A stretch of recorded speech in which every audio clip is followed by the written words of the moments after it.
ہے कारगिल, अमेरिका की सबसे बड़ी प्राइवेट कंपनी, जिसे कुछ लोग the worst company in the world कहते हैं। दुनिया की बड़ी बड़ी फूड चेन्स इस कंपनी के कंट्रोल में है। फ्राइज वाले आलू से लेकर बर्गर में डलने वाला मीट, बंद और इवन चीज भी यही कंपनी सप्लाई करती है। किसी जमाने में इस कंपनी के पास अपनी एक इंटेलिजेंस एजेंसी थी जो कि CIA के बराबर समझी जाती थी।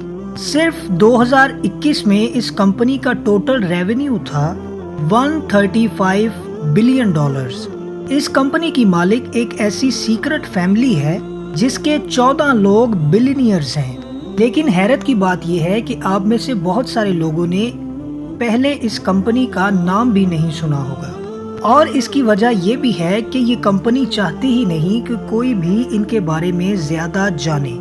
जब कोई इनके बारे में जानेगा ही नहीं तो कोई कुछ कर भी नहीं सकता। लेकिन इस कंपनी ने पिछले 40 सालों में जो कुछ किया है, और अब वक्त आ गया है कि वो सब कुछ लोगों के सामने लाया जाए। सच ये है कि आज की इस वीडियो में हम आपको बताने जा रहे हैं एक ऐसी कंपनी की कहानी जिसके कंट्रोल में दुनिया की सारी बड़ी फूड कंपनीज हैं। ये कंपनी इतनी पावरफुल कैसे हुई और इस कंपनी ने ऐसा क्या किया कि आज इसे the worst company in the world कहा जाता है। जानने के लिए वीडियो एंड तक देखें। कारगिल यहाँ तक कैसे पहुँची, ये जानने के लिए हमें 127 साल पीछे जाना पड़ेगा। 1865 में विलियम वॉलेस कारगिल ने अमेरिका की स्टेट आयोवा में अनाज स्टोर करने के लिए एक वेयर हाउस बनाया। अब उस जमाने में क्योंकि ट्रांसपोर्टेशन इतनी तेज नहीं थी तो अनाज को एक जगह से दूसरी जगह पहुंचाने के लिए काफी टाइम लगता था, तो इसीलिए इन वेयर हाउसेस की बहुत जरूरत थी। किसी जमाने में अमेरिका में इंडस्ट्रियलाइजेशन तेजी से फैल रही थी और साथ साथ रेल रोड नेटवर्क भी बिछाया जा रहा था। 1875 तक अमेरिका की वेस्टर्न कोस्ट से लेकर ईस्टर्न साइड तक रेल नेटवर्क बिछाया जा चुका था, और इसी से फायदा उठाते हुए कारगिल ने भी अपने वेयर हाउस उसी जगह बना लिए थे जहां पर ट्रेन की पटरी पहुंचती थी। 1880 में कारगिल ने अपने बेटे की शादी एक और बहुत बड़े वेयर हाउस चेन के मालिक जॉन H. मैकमिलन के बेटी से कर दी, और इसके बाद 1890 तक पूरे अमेरिका का अनाज स्टोरेज का बिजनेस कारगिल फैमिली के कंट्रोल में आ गया। फिर 1924 में कारगिल ने एक कंपनी खरीदी जिसका नाम था टेलर एंड बॉर्निके। इस कंपनी के पास अपना खुद का एक वायर सिस्टम था। वायर सिस्टम एक टेलीग्राम की तरह होता है। जैसे पोस्टल ट्रांसफर में तो आपको फिजिकली चीज भेजनी पड़ती है और एक जगह से दूसरी जगह पहुंचने में टाइम लगता है, वायर में चंद मिनटों में आप अपना मैसेज एक जगह से दूसरी जगह भेज सकते थे। अब क्योंकि कारगिल स्टॉक मार्केट में ट्रेडिंग कर रही थी तो उसे बहुत ही टाइमली इंफॉर्मेशन चाहिए थी। ऐसे में खुद की वायर कंपनी होने का मतलब था कि उनके पास उस जमाने में एक तरह का इंटरनेट आ गया था। इसी वायर सिस्टम को यूज करते हुए कारगिल ने कम्युनिटी में इन्वेस्टमेंट करना शुरू कर दी। टाइमली इंफॉर्मेशन की वजह से उन्हें पता चल जाता था कि किस स्टेट में क्या हो रहा है, और वो फौरन अपना इन्वेस्टमेंट डिसीजन बदल लेते थे, जिसकी वजह से उनका हर डिसीजन उनको बहुत प्रॉफिट देने लगा। और यही वजह थी कि 1930s के डिप्रेशन डेज में अमेरिका की सारी कंपनीज बैंकरप्ट हो गई और कारगिल ने रिकॉर्ड बिजनेस किया, क्योंकि वो अपने इंफॉर्मेशन सिस्टम की वजह से पहले ही जान चुके थे कि एक बहुत बड़ा फाइनेंशियल क्राइसिस आने वाला है। इसीलिए उन्होंने ग्रेट डिप्रेशन आने से पहले ही बहुत ज्यादा अनाज खरीद कर स्टोर कर लिया, और फिर जब फाइनेंशियल क्राइसिस आया और अनाज की कमी हुई तो कारगिल ने अपना अनाज डबल कीमत पर फरोख्त किया और डबल मुनाफा कमाया। और फिर इसी पैसे को यूज करते हुए कारगिल ने हर सेक्टर में घुसना शुरू कर दिया। अभी तक वो सिर्फ स्टोरेज का काम कर रहे थे, लेकिन अब वो उस अनाज को उगाने का कंट्रोल भी अपने हाथ में लेना चाहते थे। कारगिल ने कई हजार एकड़ जमीन किसानों से खरीदना शुरू कर दी। इसके अलावा ट्रेन, ट्रक्स और इवन के अपने समुद्री जहाज भी खरीद लिए।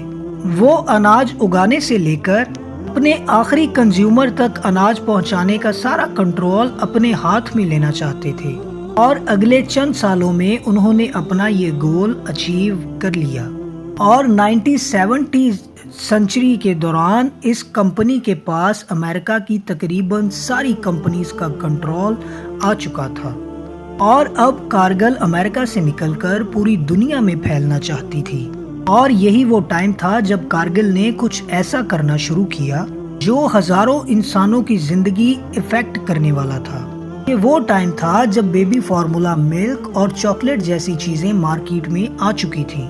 اصل میں چاکلیٹ میں بہت زیادہ پروفٹ ہوتا ہے کیونکہ اس کی ڈیمانڈ بہت زیادہ ہے۔ مطلب اگر ہم آج کی ڈیٹ کی بات کریں تو پوری دنیا میں تقریباً 8 ملین ٹن چاکلیٹ کھائی جاتی ہے۔ مطلب چاکلیٹ بنتی ہے کوکو سے، یہ کوکوز بہت ہی کم کنٹریز کے پاس ہیں۔ پوری دنیا کا 70% کوکو ادھر افریقن کنٹریز جیسے نائجیریا، آئیوری کوسٹ، گانا اور کیمرون میں پایا جاتا ہے۔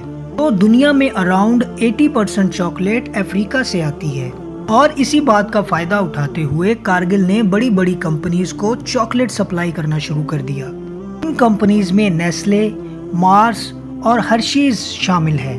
کارگل نے سب سے پہلے فلپین اور تائیوان میں کوکوز کے پلانٹ لگائے اور وہاں کے جنگلوں سے کوکوز نکال کر ان کمپنیز کو سپلائی کرنا شروع کر دیا۔ لیکن یہاں پر 2 پرابلمز تھیں۔ ایک تو یہاں پر لیبر لاز بہت زیادہ سخت تھے، اور دوسرا یہاں پر بہت زیادہ طوفان آتے تھے، جس کی وجہ سے کوکو نکالنا اور سپلائی کرنا کارگل کو بہت مہنگا پڑ رہا تھا۔ کارگل کے نزدیک ان دونوں پرابلمز کا حل صرف ایک ہی تھا، اور وہ تھا افریقہ جیسا غریب کانٹیننٹ۔ 1990s میں کارگو کو پورا ایک کوکو کا جنگل مل گیا۔